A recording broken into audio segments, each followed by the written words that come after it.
Hey everyone, Nasia Davos here. So in this video, we'll talk about concentration and find out why you feel smoking helps you focus and why in reality it does the opposite. So let me ask you, how many times have you been reading a book or a newspaper and when you got to a line you thought needs more of your attention, you lit a cigarette to help you understand it better? Or while working, writing, or studying, have you ever smoked in order to overcome a mental block and finish your work faster?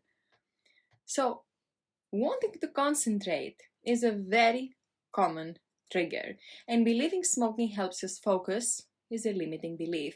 If you're on the CBQ program, you know what that means in more depth. Now listen, concentration used to be one of my excuses for not quitting smoking. When I was younger, before I created the CBQ method, I was working as a psychology research associate. Although I loved it, it was tough, needed a lot of mental energy, and the deadlines were tight. So I was working for hours even after getting home at the end of the day. And I really believed that without cigarettes, I wouldn't be able to deliver the same quality of results. I wouldn't be as good. It would take a hit on my creativity and other things that I really identified with. Now, during my research on psychology and neuroscience, and after my training to become a life coach, I came across a vast amount of knowledge on how to train my mind and my body. I was already training my brain to quit smoking, and once I understood how smoking is actually hurting my concentration, blocking my creativity, and hindering my performance in every aspect of my life, when I understood that, a new belief was created in me that smoking does not help me concentrate. It does the opposite. It hurts me.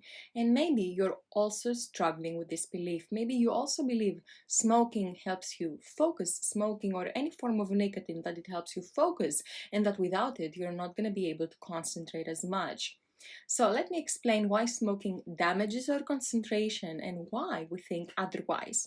So concentration is the action or power of focusing all your attention to something. That's the definition of concentration. So trying to concentrate means focusing all your attention to one thing. Now, being distracted means something interrupts your flow of thoughts. That something can come from the outside world, like the bell ringing or someone calling your name or the food catching on fire. Or the distraction can come from the inside world, your thoughts or your emotions or your physical sensations, right? So every time you're not focused or you can't concentrate, it's because something external or internal interrupts you. So when you're a smoker, you constantly have something internal interrupting you many times a day, and that's your craving mind that tells you to smoke. So when you're a smoker, you can never focus all your attention to one thing, whether that's a task or a person, because you always have to share your attention between the task at hand and your craving voice. So let's say you work for 20 minutes or so, and then the craving voice says, it's time to smoke now. And instead of telling it, oh, stop it, I'm trying to focus, you actually interrupt what you're doing to light up a cigarette. So what breaks your concentration is the very same thing you think makes you concentrate, and that's nicotine. Or let's say you're trying to write a letter or solve a riddle or write an email and you're stuck. What do? If you're not smoking, you light up a cigarette to help you concentrate. If you're already smoking, what do? Then you just take the time you need to think about the answer and do your task. So you do the same thing a non-smoker would do. You just take your time and do your task. So smoking really didn't speed up the process at all. It was just the time to smoke. It's not that it helped you concentrate better.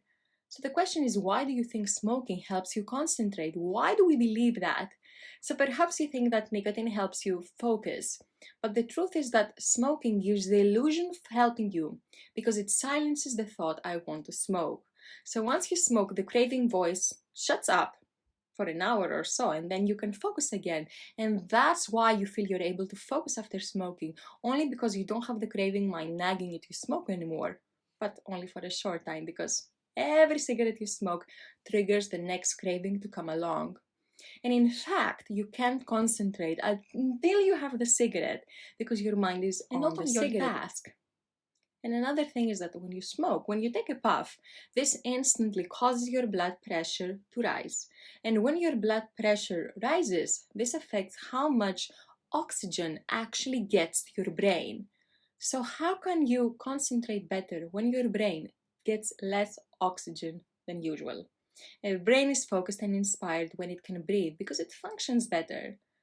And because nicotine has an instant and short-term effect, it quickly leaves your body, which means you're guaranteed the craving mind will interrupt your concentration again at least 20 times a day if you smoke 20 cigarettes a day. If you smoke 10 cigarettes a day, you're guaranteed to be interrupted 10 times a day. If you smoke 30 cigarettes a day, you'll be interrupted at least 30 times a day by your craving mind.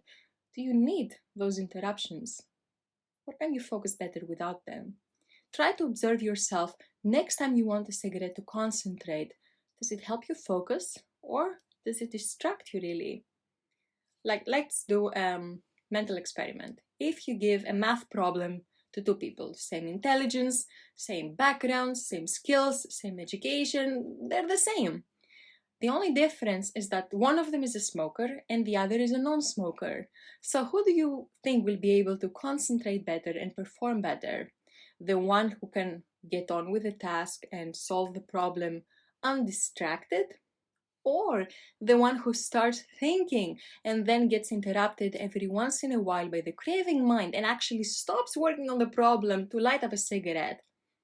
The non-smoker, of course. I have to tell you that my productivity and my ability to concentrate has improved dramatically ever since I quit smoking. Actually, when I was a teenager, of course, I was a smoker then. So when I was a teenager, I was supposedly diagnosed with ADD, attention deficit disorder. Now, how come I don't have it anymore? The truth is I never had ADD. I was misdiagnosed. I was just unable to concentrate because I was a nicotine addict. Now I can focus better, and so can every ex-smoker who knows how to deal with the mental addiction and the craving mind. Okay, so now you may tell me, okay, yes, I get it. But when I first quit smoking, the first few days or the first few weeks, I will be interrupted by the craving mind, and I won't be able to silence the craving thought by smoking. So what do I do? So that's a great question. When you first quit smoking, you will be interrupted by craving thoughts. But that's not new. That's what's been happening to you anyway, all the time you've been a smoker.